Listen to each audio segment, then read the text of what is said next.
2 weeks after Hamas's deadly attack on Israel, Prime Minister Benjamin Netanyahu and his government are likely preparing to wage a massive ground assault in Gaza Strip. Though many Israelis are supportive of such a move, they don't necessarily trust Netanyahu to carry out or have their future security in mind.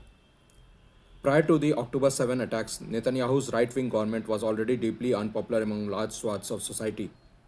A plan to degrade the ability of the Supreme Court to push back laws passed by the Israeli parliament and the Senate sparked massive national protest out of concern that Netanyahu's right-wing coalition would pass increasingly hardline laws with no mechanism for pushback.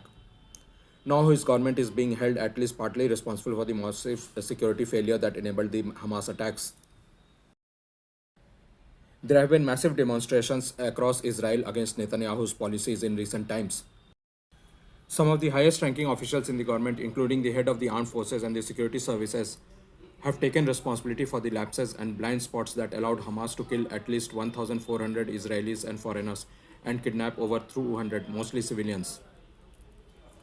But Netanyahu himself has thus far failed to apologize or take responsibility for his government's failure to carry out its primary task to protect Israeli citizens.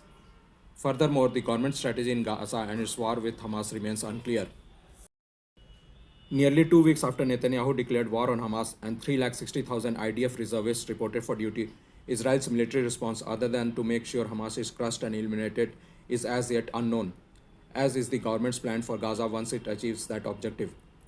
In the past, Netanyahu has opted for airstrikes as retaliation against Hamas rather than bloody and costly ground invasions.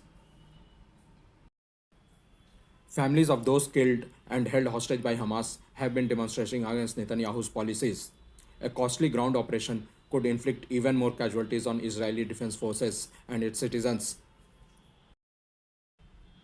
There are chances that Hezbollah, another terror organization, could also launch an attack against Israeli targets if Israeli forces enter Gaza. It's still in wait and watch for the rest of the world as Israel prepares to attack Gaza.